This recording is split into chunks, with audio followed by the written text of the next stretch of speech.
Para mí, realmente, el mundo virtual que tenemos hoy en día es un asco. Es una violencia, es una agresividad. Hay que decir que el discurso de odio, pero el discurso de odio en general, ya venga de sectores fundamentalistas o no, no va solo por los derechos de la comunidad LGBTIQ+, va por los derechos de todas las personas que se separan de ese patrón hegemónico.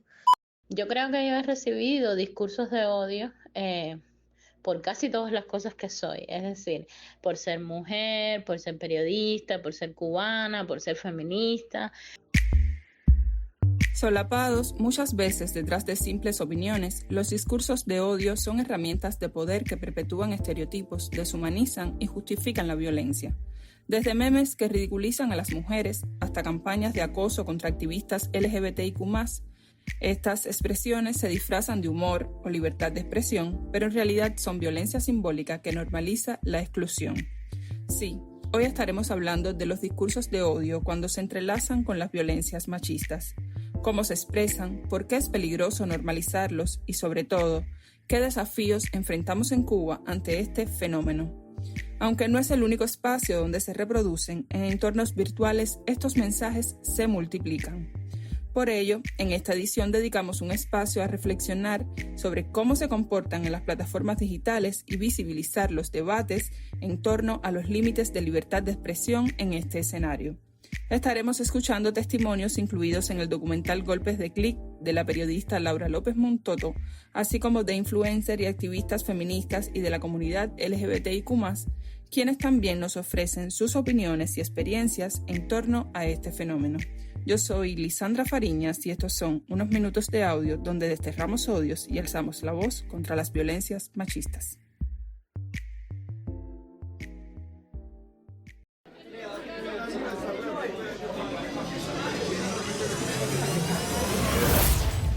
Alcemos la Voz, un podcast de la corresponsalía en Cuba del Servicio de Noticias de la Mujer de Latinoamérica y el Caribe, SEMLA.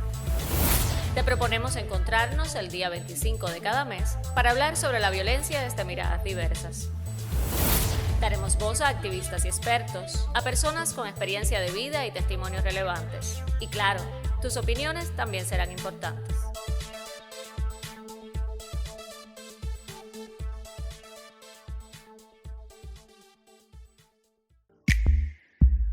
En el lenguaje común, la expresión discurso de odio hace referencia a un discurso ofensivo dirigido a un grupo o individuo basado en características inherentes como el color de piel, religión o género y que puede poner en peligro la paz social.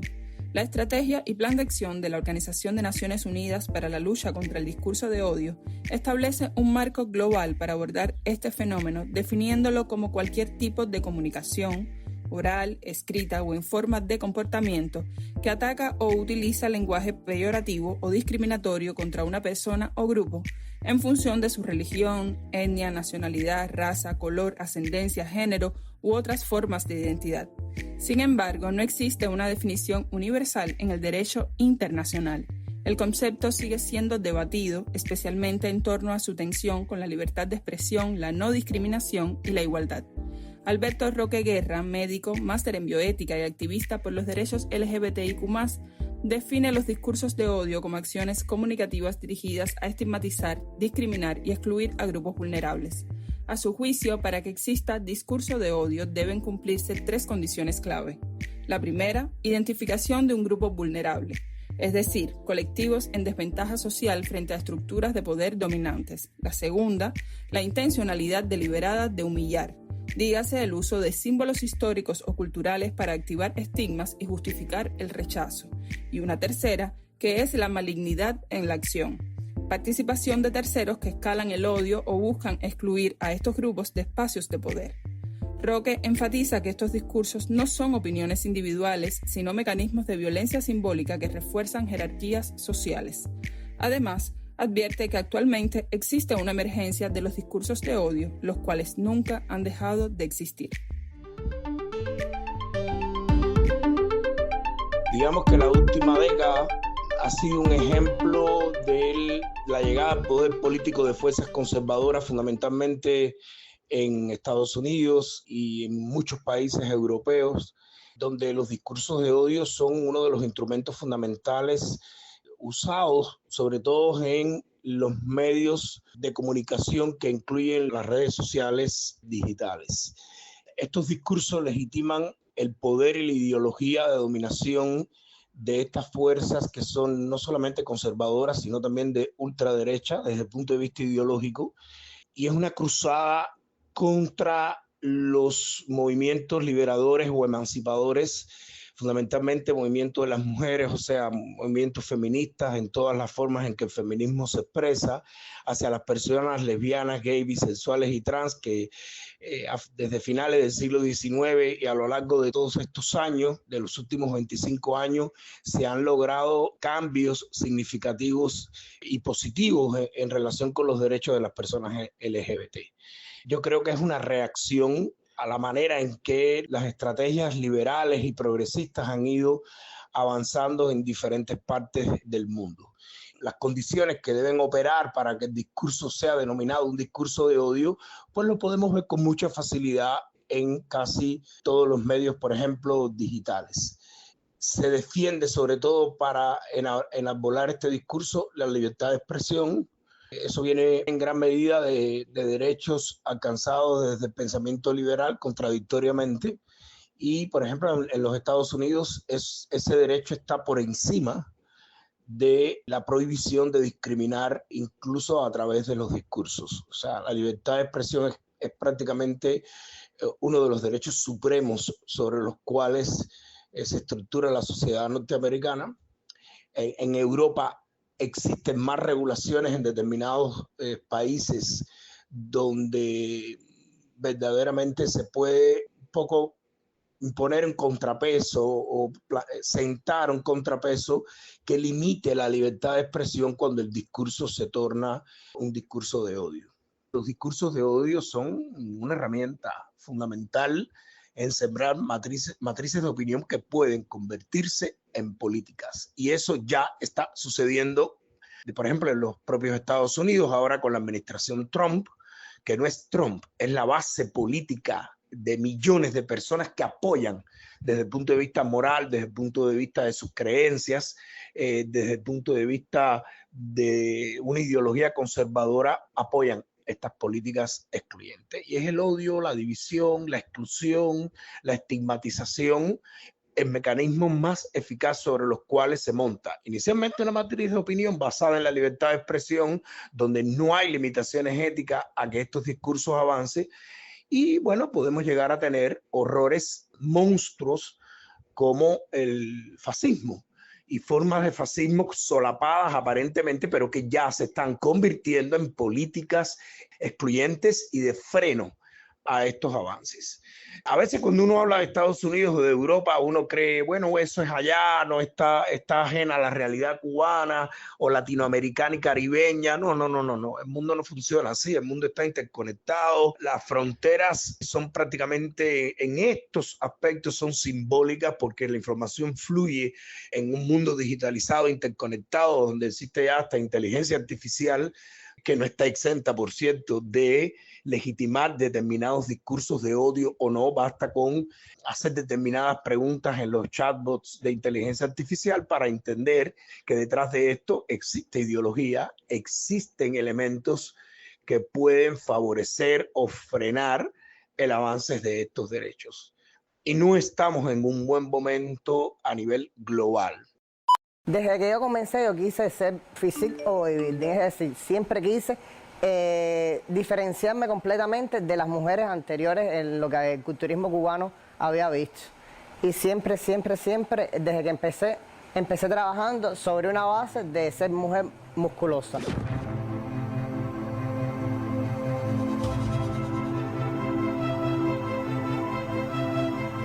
Los ataques en cuanto a la mujer culturista ya no es solamente que te vean en la calle, no es solamente en los gimnasios, ya está llegando a redes sociales, ya está llegando a ataques cibernéticos. Desde que tú entras a un gimnasio y cuando ya empiezan a transformar su cuerpo, la gente empieza a criticar porque ya no es el canon de belleza que está estipulado por la sociedad. En Cuba, por lo menos a nivel de medios de comunicación y la manera en que yo vivo mi burbuja socialmente hablando, hay una naturalización de determinadas acciones comunicativas discriminatorias, existen. De ahí a plantear que existe abiertamente o de forma identificable discursos de odio en el momento actual, puede ocurrir, pero no es un problema que está, digamos, ahora en su peor momento. Creo que con el debate alrededor de la discusión del proyecto constitucional años atrás, allá por los años 2018, 2019, el proceso posterior del debate sobre el Código de las Familias, sí hubo una reactivación de esos discursos de odio que parten de ideas y de pensamientos discriminatorios que están, o sea, las bases sobre las cuales estos discursos se erigen y se desarrollan o se ponen en práctica, sí están vigentes en Cuba. Lo que sucede es que depende de cuáles son las prioridades sobre las cuales se establecen determinados debates alrededor de temas de la realidad nacional. El país atraviesa una crisis social, política, económica muy profunda que en algunos aspectos no tiene precedentes. Existe un retroceso en cuanto a muchos valores morales que, por supuesto, hace que los grupos vulnerables puedan ser blanco en algún momento de determinados discursos y de determinados hechos discriminatorios, pero no creo que ahora mismo, por ejemplo, en personas lesbianas, gays, bisexuales y trans estemos atravesando el peor momento. Eso no significa de que no haya misoginia explícita, de que no exista homofobia y lesbotransfobia implícita o explícita en redes sociales. Los memes y las opiniones que se vierten en determinados espacios de redes sociales hablan de la naturalización de estos discursos y muchas personas creen que es su opinión y nada más. Y verdaderamente es preocupante que esos discursos estén. Eso es una medida de que subyacen condiciones favorables para que exista una reemergencia de estos discursos, sobre todo porque en las agendas de derechos de mujeres, de derechos de personas lesbianas, gays, bisexuales y trans, que son grupos vulnerables, pues todavía hay condiciones que los favorecen. Estas agendas han avanzado y puede haber reacciones opuestas al avance de estas agendas en los espacios de las políticas públicas y de los cambios que deben ir operando en la sociedad cubana a favor de la no discriminación por orientación sexual, identidad de género, la no violencia hacia las mujeres y a otros grupos vulnerables.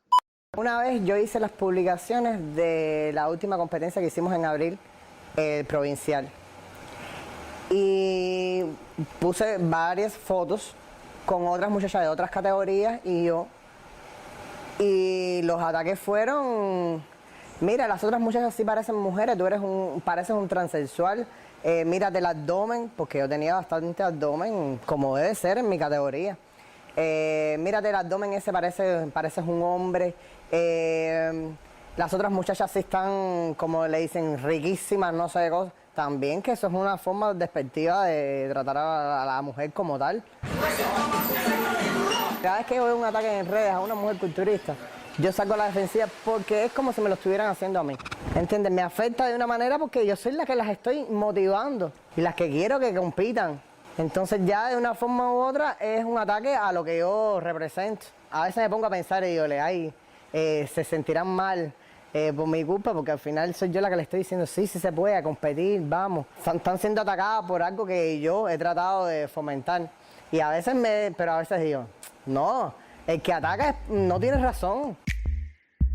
Para Alberto Roque, tanto en su activismo en la comunidad LGBTIQ+, como en su defensa de otros grupos sociales y movimientos de derechos humanos, es fundamental mantener una alerta constante guiada por un compromiso moral para evitar que estos discursos de odio proliferen.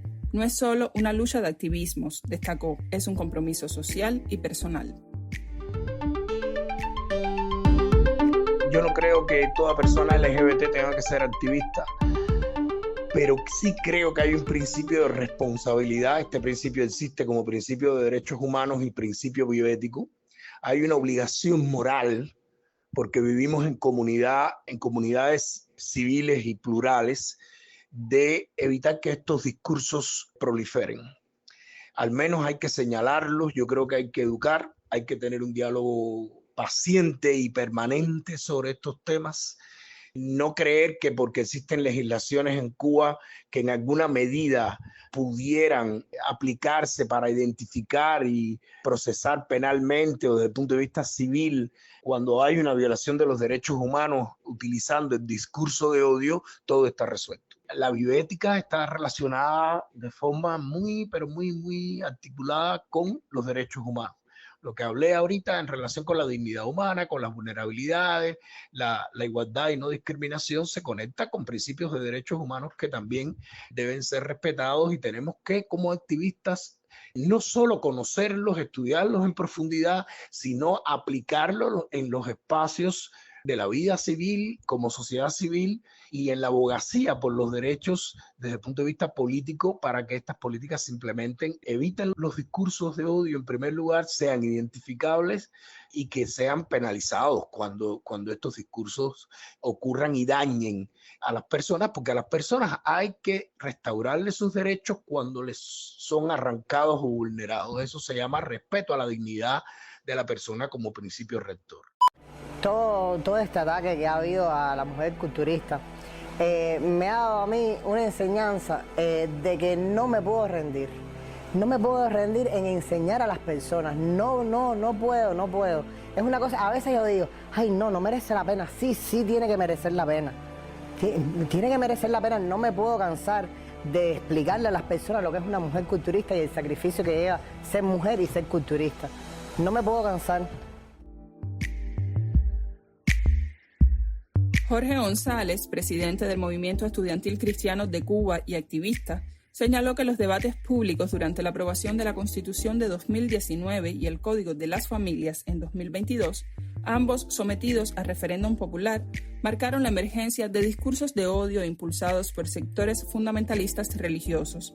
Estos ataques, dirigidos especialmente contra la comunidad LGBTIQ+, cuestionaron incluso derechos ya consolidados en la nación caribeña como el aborto legal. En su análisis, el activista subraya un fenómeno en ascenso. Los fundamentalismos religiosos buscan influir en políticas públicas, no solo en Cuba. Es un patrón global que convierte a estos grupos en plataformas para difundir violencia, discursos de odio y narrativas antiderechos. La experiencia que vivimos con el Código y con la Constitución nos demostró que ese fundamentalismo sí tiene capacidad para constituirse en poder político. Y eso se evidencia en que las provincias donde más votos en contra hubo de la Constitución y del Código son las provincias donde mayor presencia hay de iglesias conservadoras o fundamentalistas. Son términos que a veces no nos gustan usar, sobre todo porque estamos en ese diálogo constante, ¿no? Y de que cualquier persona puede reproducir. Está hablando de un poder religioso que se articula para hacer política, de maneras, pudiéramos decir, no tradicionales, no tan evidentes como sería la militancia en un partido político o crear una asociación. Habla de una red que opera a través de las iglesias y que así es como opera el fundamentalismo religioso a nivel global, como desde los sectores del capitalismo, desde la derecha, utilizan a sectores religiosos para promover un discurso de odio y de violencia. Entonces, nuestra sociedad, que por mucho que ha avanzado, mantiene patrones que son machistas, que son conservadores, que son homofóbicos, y entonces este discurso de odio religioso camina muy bien, ¿no? Conecta muy bien, encuentra un interlocutor que, aunque no comparte una fe, comparte un posicionamiento sobre lo que es la familia tradicional, la familia original, la reproducción y la manera en la que las personas se organizan para la reproducción, ¿no? Las ganas de ser madres o padres o no serlo, todo eso conecta perfectamente, ¿no? Y por ahí el tema del derecho al aborto, son temas que se van interconectando porque no es solo hacia la comunidad LGBT. Hay que decir que el discurso de odio, pero el discurso de odio en general, ya venga de sectores fundamentalistas o no va solo por los derechos de la comunidad LGBTIQ+, va por los derechos de todas las personas que se separan de ese patrón hegemónico de lo que es ser un hombre blanco, heterosexual, clase media. Si todo lo que se separa de ese modelo va a ser rechazado y se va a intentar suprimir a ese sujeto que es diferente de todos sus derechos. Y eso va escalando, ¿no? Y lo hemos visto en la historia, con el tema de la homosexualidad y de odio hacia las personas homosexuales. Viene después un discurso en contra del aborto, en contra de la adopción, y por establecer cuáles son los parámetros de ser una familia, de ser una persona exitosa, de ser una persona libre también de pecado y de una persona feliz, porque en esa disputa de sentidos, desde el fundamentalismo también se construye un discurso sobre qué cosa es la plenitud, qué cosa es la felicidad. Yo creo que en Cuba vivimos una articulación desde el sector que nos identificamos como más progresista, ya sea religioso o no. Hubo una articulación justamente porque se entendió que este discurso de odio hacia la comunidad LGBT tenía unas profundas implicaciones políticas. Y lo vimos en cómo, por solo la posibilidad de que se incluyera en la Constitución el matrimonio igualitario, parecía que se comprometía toda la Constitución, solo por un artículo. Y después lo vimos también con el Código de la Familia. Más allá de que el Código reconocía una amplitud de derechos para todas las personas, solo el tema del matrimonio igualitario y de la adopción, que fuera uno de las consultas, uno de los más debatidos, más cuestionados socialmente y por supuesto más defendidos desde nuestros sectores, pero fue difícil. Y fue el referéndum que que ha tenido una votación más baja, según se dice, en la historia de nuestro país. Entonces, cuando se comprendió eso, que eso tenía unas implicaciones profundamente políticas para la sociedad y para nuestro país, nos articulamos y aparecieron campañas y aparecieron acciones y movilizaciones y la gente se organizó mucho más. Sin embargo, yo siento, y es una apreciación mía ya personal, que en los últimos años, después que se aprobó el Código de la Familia, hemos visto como una pausa en esa manera de hacer activismo. Y yo creo que justamente es por eso, es porque no hemos hecho la conciencia suficiente para entender que el fundamentalismo religioso sigue siendo una amenaza política y el fundamentalismo religioso no ha cesado y no va a cesar porque justamente está avanzando y se conoce cómo avanza, se sabe cómo está avanzando el fundamentalismo religioso. Entonces yo creo que en la medida en que nuestras iglesias, nuestras organizaciones, de la sociedad civil en general, no solo del campo religioso, volvamos a mirar sobre este fenómeno de una forma más crítica y más consciente y dediquemos el tiempo necesario para profundizar sobre este asunto, en Cuba particularmente, cuáles son las intenciones políticas del fundamentalismo religioso en Cuba. Lograremos entonces frenar el avance de un discurso de odio, de un discurso violento, como ya dije, que no va solo en contra de las personas LGBT, sino en todas las personas que de alguna manera son diversas. Propuestas a voz. Hoy te traemos una herramienta confeccionada por la UNESCO y la Oficina de las Naciones Unidas para la Prevención del Genocidio y la Responsabilidad de Proteger. Se trata de la guía Combatir el discurso de odio a través de la educación, publicada en 2024 y dirigida a los responsables de la formulación de políticas públicas. Según afirman sus creadores, como producto de las redes sociales y del aumento del populismo, el discurso de odio se está difundiendo más rápido y con mayor alcance que nunca.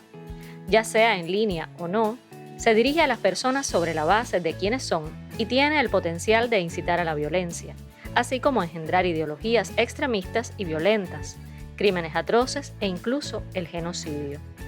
Además, discrimina, infringe derechos humanos individuales y colectivos y socava la cohesión social.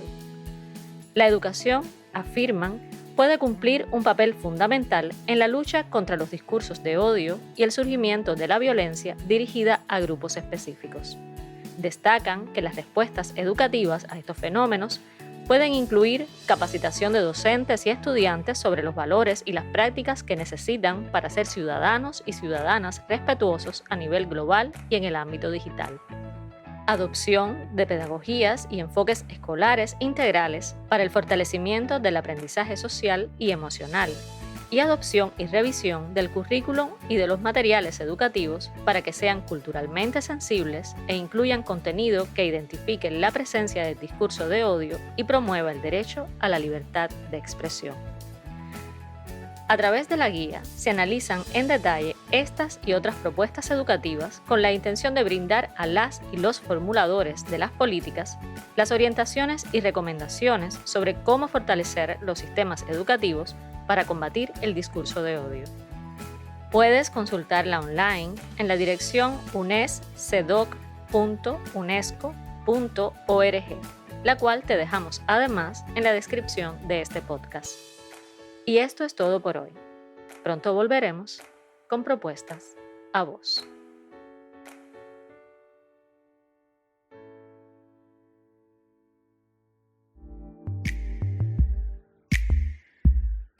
Estás escuchando Alcemos la Voz, un podcast de la Corresponsalía en Cuba del Servicio de Noticias de la Mujer de Latinoamérica y el Caribe, SEMLAC, que cada día 25 alza la voz contra las violencias machistas.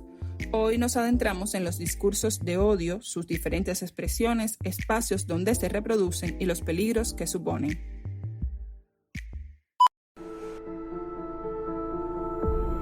¿Cómo entro a las redes sociales?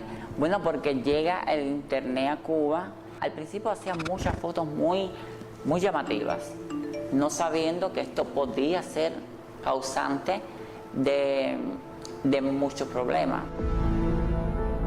Mi perfil de Facebook, porque voy a hablar básicamente de esta aplicación, que es una de las más populares en Cuba, netamente se nota que yo soy trans, porque soy activista LGBT, porque tengo bandera gay, porque todo es casi gay, casi trans. Entonces dijo, si usted no se da cuenta, yo no tengo la culpa. Y yo veía que el muchacho me hizo dos preguntas que yo descubro que él no sabe que yo soy trans. Una me pregunta, oye, pero ¿por qué tú no tienes hijos? ¿No has parido?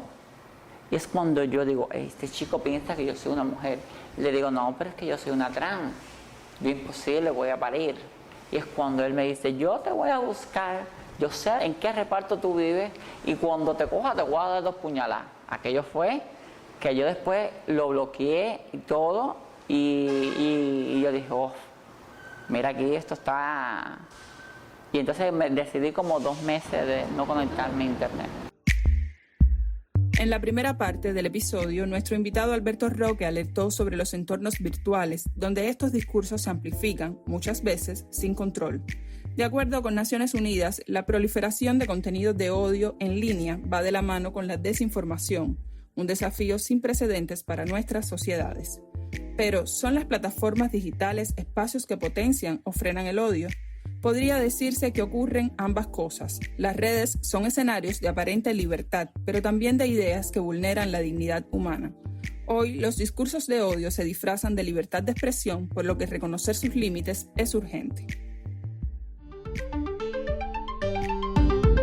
Los límites éticos sobre la libertad de expresión y de opinión que se promueven en el mundo virtual, para mí están centrados en el principio bioético de respeto a la dignidad humana. Ese es el principio central, que no solamente es un principio bioético, o sea, de carácter moral, sino que está legitimado en las leyes cubanas y es el principio jurídico que atraviesa, por ejemplo, toda la letra y espíritu de la Constitución de la República aprobada recientemente. Ese es el primer principio. Hay otros muy relacionados que constituyen la igualdad y no discriminación, el principio de vulnerabilidad, del cual hablamos como un elemento causal de los discursos de odio que debe ser respetado a los grupos que históricamente han sido excluidos, que han sido marginados, que se encuentran en desventaja social en relación a otros grupos que tienen privilegios. Son los principios en los cuales la libertad de expresión concluye. Una vez que usted provoca daño, existe malignidad o intencionalidad de dañar, no es una mera opinión. La opinión se convierte en odio.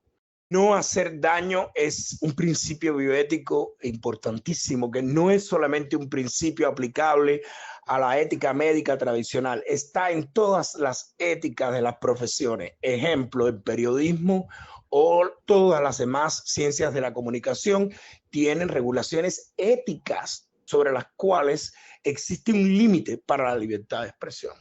Y por eso existen determinadas agendas que están mediadas por una política de información sobre las cuales se establecen esos límites éticos. Ninguna profesión escapa de la ética.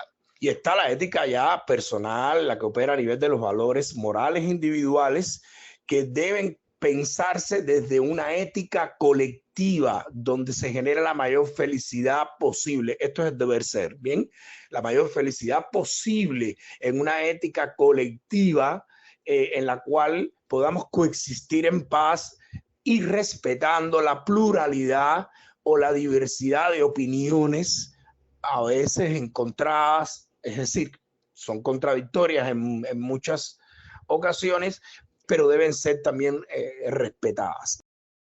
Mujer transexual, discriminada en las redes doblemente por ser mujer y por ser trans, porque no hay que ser la mujer linda ni femenina, porque siempre va a haber una persona que te va a hacer un rasgo o un comentario en las redes sociales de transfobia. Aunque usted sea una Barbie, cuando las personas saben que tú eres trans, te van a agredir. Yo puedo ser una mujer transexual, yo puedo ser sexy, yo puedo estar en una foto en la playa con un buen bikini, una buena truza, y eso no significa que yo esté buscando a que alguien me agreda. Entonces, por una foto no me representa como un objeto, como algo que se puede tomar, que se puede agredir, que se puede escribir, que se puede maltratar. Respeto, amor, educación. Solo con estas tres cosas básicas vamos a ser liberados de acoso, de violencia y de bullying en las redes sociales y en la vida personal. En Cuba, desde el municipio especial Isla de la Juventud, una voz desafía los estereotipos y construye comunidad en medio del caos digital. Hablamos de Juliet Pérez Calaña, periodista, escritora y creadora de La Yuli de Cuba, un espacio en Facebook que supera los 13.000 seguidores y junto a su propio perfil, Juliet PC, con más de 24.000 seguidores, se han convertido en un referente de diálogo respetuoso en las redes sociales. Su estilo, desenfadado pero profundo, ha logrado crear un oasis digital donde se debaten temas sensibles sin perder el respeto y en el cual las conversaciones sobre género, cuerpo y diversidad se dan desde la empatía. A pesar de la creciente polarización que caracteriza las redes sociales, la comunidad que ha logrado crear Juliet es prueba de que otro modelo existe, uno donde la diversidad no se discute, sino que se celebra. Aunque su enfoque es constructivo, Juliet no ignora los riesgos del mundo digital y reconoce que los espacios virtuales son propicios para la proliferación de discursos de odio. Reconocerlos y establecer límites ante ellos considera que son elementos esenciales. Bueno, yo soy bien activa en las redes sociales, tengo una comunidad bien grande y por supuesto que en estos espacios he experimentado muchas veces discursos de odio, sobre todo que se acentúan en el espacio virtual porque se pueden hacer desde el anonimato, a través de cuentas falsas y demás. Yo creo que yo he recibido discursos de odio por casi todas las cosas que soy, es decir, por ser mujer, por ser periodista, por ser cubana, por ser feminista, por ser gorda, por ser guajira. Y he recibido discursos de odio incluso pues, por cosas que no soy, por ejemplo, por no ser madre o más bien por no desear ser madre y además expresarlo, ¿no? Yo creo que uno de los contenidos que más me han traído discursos de odios han sido precisamente los contenidos de sexualidad femenina. Porque yo veo que hay como muchos hombres que ven que uno hable abiertamente de su sexualidad como un sinónimo de que tú necesitas eso de lo que estás hablando. Es decir, si uno escribe de sexo oral, si uno escribe de poliamor, ellos lo entienden como una convocatoria, que tú estás buscando algo, que tú estás necesitando eso, y entonces inmediatamente pues corren a ofrecértelo al privado, ¿no? Y cuando uno pone límites, entonces ahí ya pasan del ofrecimiento a las ofensas y a los discursos de odio.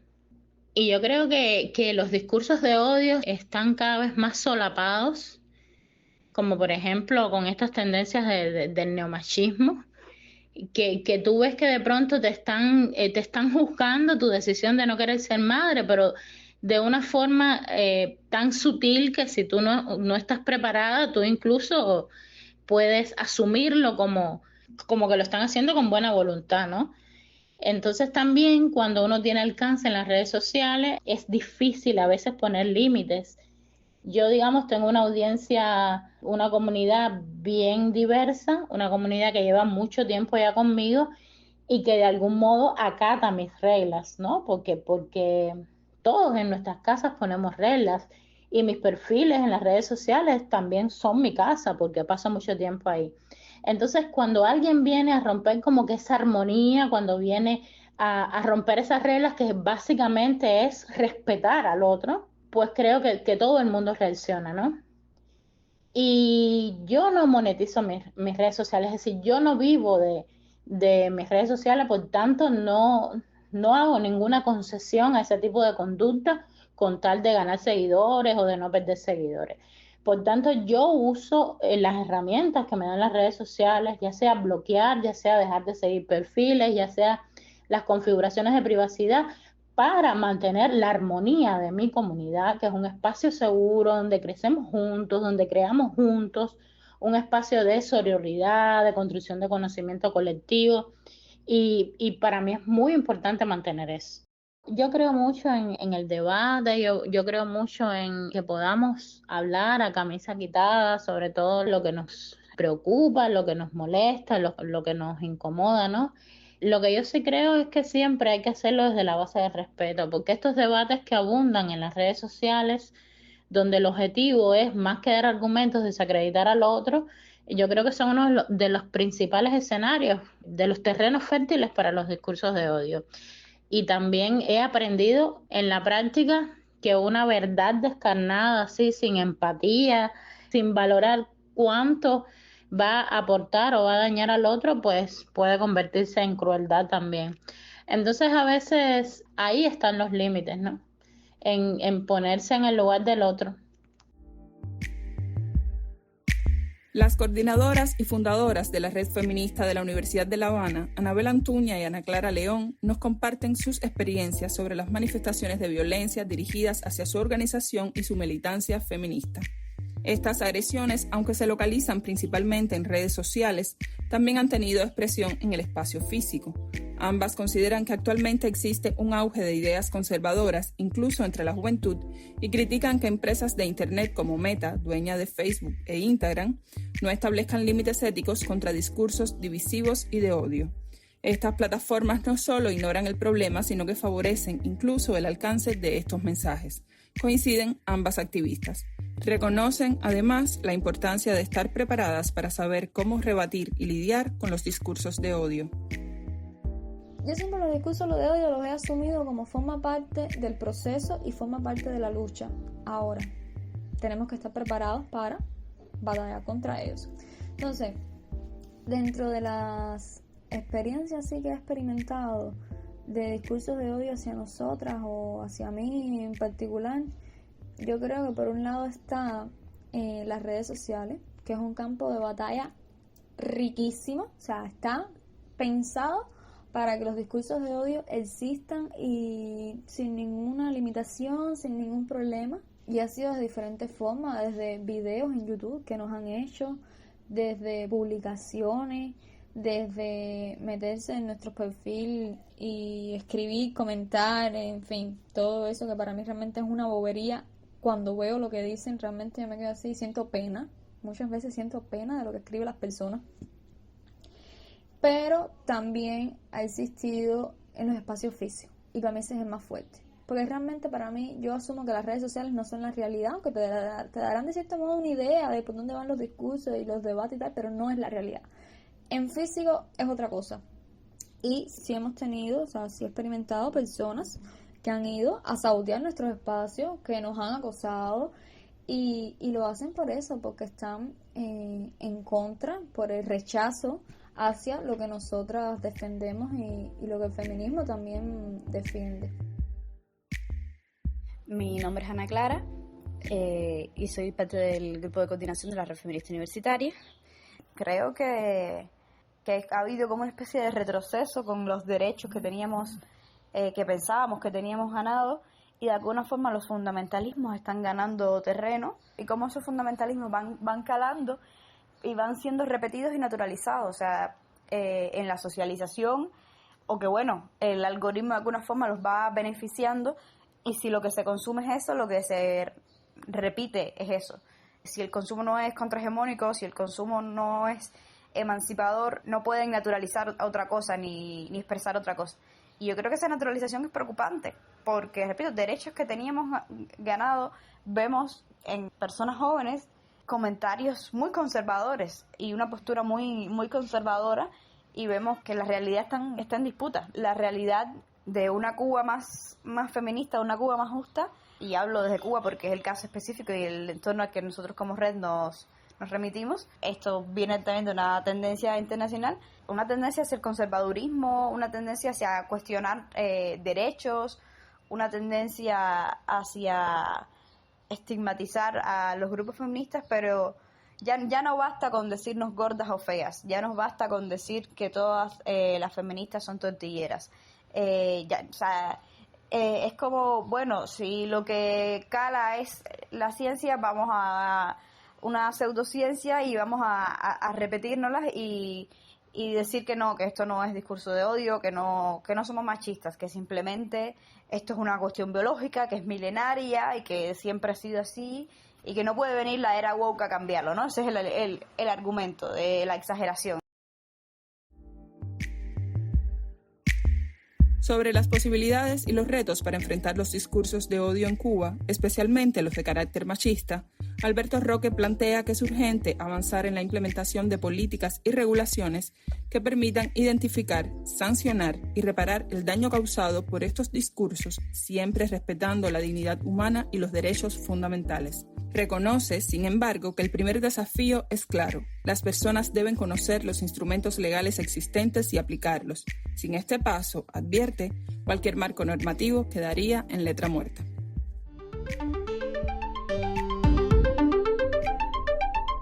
En Cuba la legislación no reconoce el discurso de odio como concepto. Así, de hecho, a nivel internacional, si se adentra uno un poco en hacer revisiones sobre derecho comparado, utilizando metodología de derecho comparado, es difícil porque hay diferencias en la manera en que se conceptualizan los discursos de odio.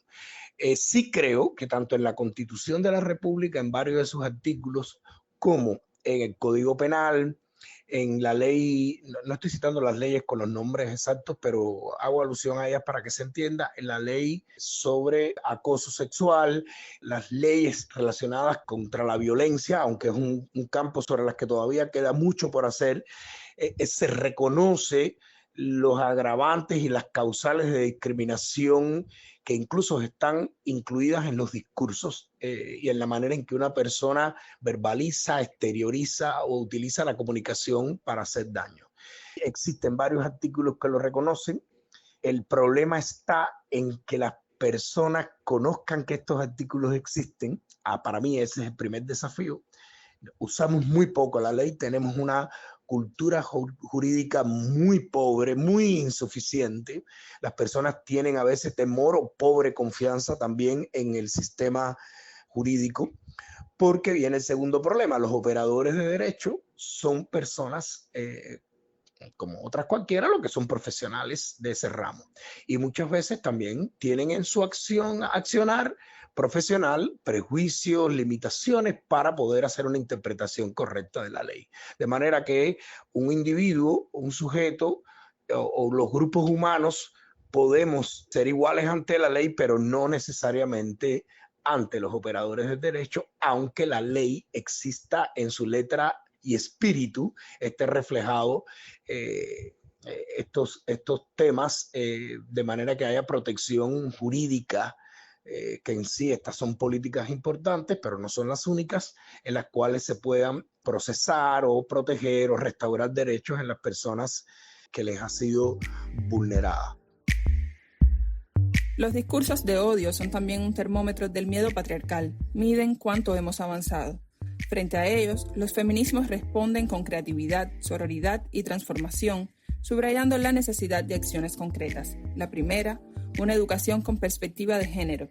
No bastan las leyes, necesitamos pedagogías que desmonten estereotipos desde la infancia, que cuestionen los mandatos de un sistema que nos quiere sumisas, silenciadas y divididas. La segunda, alianzas interseccionales. El odio no solo ataca a las mujeres, racializa, clasifica y excluye. Por eso, nuestra lucha debe ser negra, migrante, campesina, inclusiva o no será. Y la tercera, espacios digitales seguros, donde el respeto no sea la excepción, sino la norma. Plataformas donde las ideas se debatan, pero las dignidades no se negocien. Hoy, al cerrar este episodio, queremos dejarles una certeza: el odio es derrotable. Lo demostraron cubanas y cubanos que defendieron el código de las familias ante campañas fundamentalistas, las argentinas que inundaron las redes y plazas de pañuelos verdes defendiendo el derecho a decidir sobre sus cuerpos, las artistas queer que convierten el dolor en arte. Lo demuestran cada día millones de personas que defienden el derecho a la diversidad. Recordemos siempre: tu derecho a opinar termina donde comienza el derecho de otras personas a existir sin violencia. No hay libertad de expresión que justifique la humillación, ni discurso que valga más que la dignidad humana.